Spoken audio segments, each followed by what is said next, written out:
आज हम बात करेंगे ऐसे आदमी की जो सोने पे रह के भी सिर पे है। स्वराज ठाकरे, जो राज ठाकरे के नाम से मशहूर हैं। महाराष्ट्र नवनिर्माण सेना के संस्थापक। वो शख्स जिसके एक इशारे पर मुंबई थम जाती है, जिसके नाम की तूती पूरे महाराष्ट्र में बोलती है, एक इलस्ट्रेटर, कार्टूनिस्ट और राजनीतिकार नाम राज श्रीकांत ठाकरे।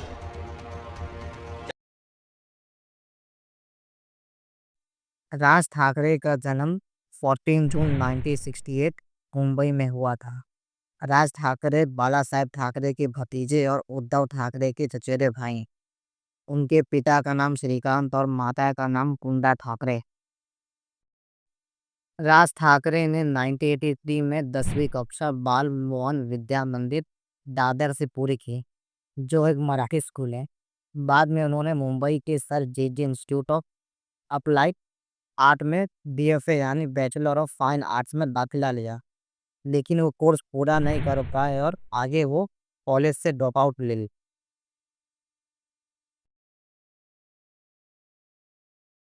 राज ठाकरे ने अपनी राजनीतिक यात्रा शिवसेना के छात्रवृंद भारतीय विद्यार्थी सेना की स्थापना करके शुरू की। वो 1990 के महाराष्ट्र विधानसभा चुनाव के दौरान बहुत प्रसिद्ध हुए। राज ठाकरे की लीडरशिप स्टाइल और जोश लोगों को बहुत पसंद आया। राज ठाकरे, जिसकी दहाड़ पूरे महाराष्ट्र में गूंजा करती थी, जिसके एक इशारे पर जन सैलाब उमड़ पड़ता था। मंच पर खड़े होते ही पार्टी कार्यकर्ता जोश से भर जाते थे। शिवसेना में बाला साहेब ठाकरे के बाद राज ठाकरे को ही शिवसेना का प्रमुख माना जाने लगा। साहेब ठाकरे के सिंहासन को अगर कोई संभाल सकता है तो वो है राज ठाकरे। लेकिन बाद में बाला साहेब ने अपने बेटे उद्धव ठाकरे को पार्टी प्रमुख बना दिया। 27 नवंबर 2005 को राज ठाकरे ने शिवसेना छोड़ दी और 9 मार्च 2006 को महाराष्ट्र नवनिर्माण सेना की स्थापना की।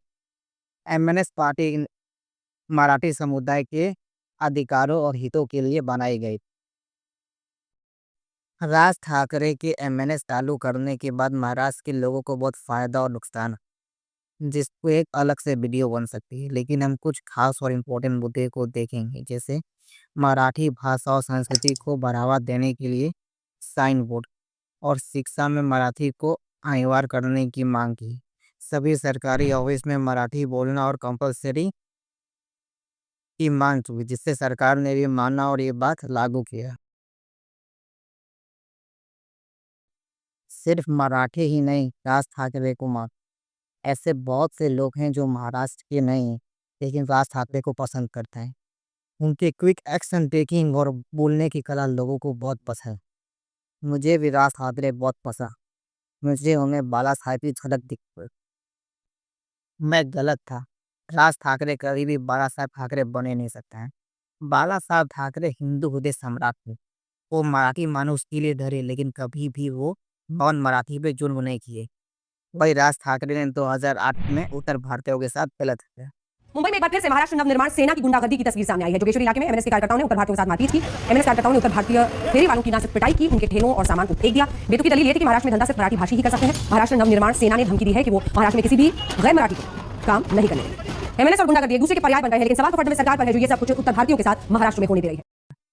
बाला साहब ठाकरे ने हमेशा मराठी भाषा को आगे रखा, लेकिन कभी भी हिंदी का अपमान नहीं किया।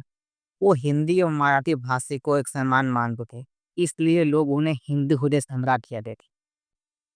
वही Raj Thackeray school education policy पे मोर्चा निकाल गए, कारण अब पहली कक्षा के बच्चों को 3 लैंग्वेज पढ़ाया जाएगा। इसमें मराठी, हिंदी और इंग्लिश है।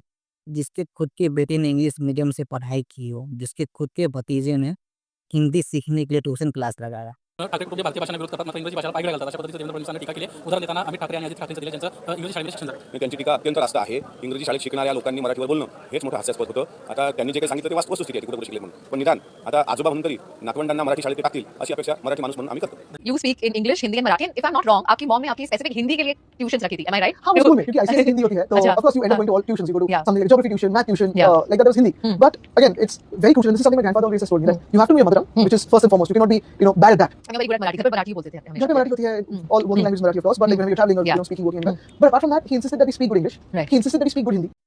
इनकी पार्टी का नेता मराठी मोर्चा निकालने इसलिए इंग्लिश में अपील करता है। वो आदमी मराठी भाषा की रक्षा करेगा कि राष्ट्र भाषा और विवाद कर by Rasep that we are going to organize a protest on 6th of July, and there was announcement from the Uddhav Sahib side that it will be on 7th July. So basically, Raj Sahib took an initiative and he called to Sanjay Raut Sahib and he told, see, two different protests will look odd. It will not show our unity. So we will have a unified protest.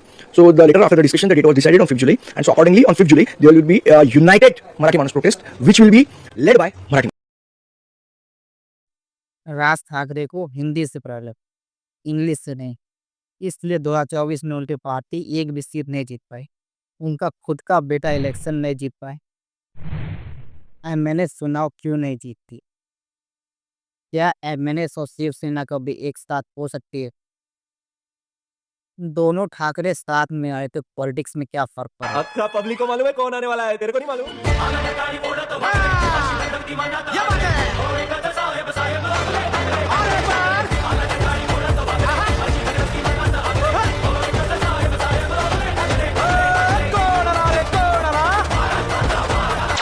राज और उद्धव में सफल नेता कौन है?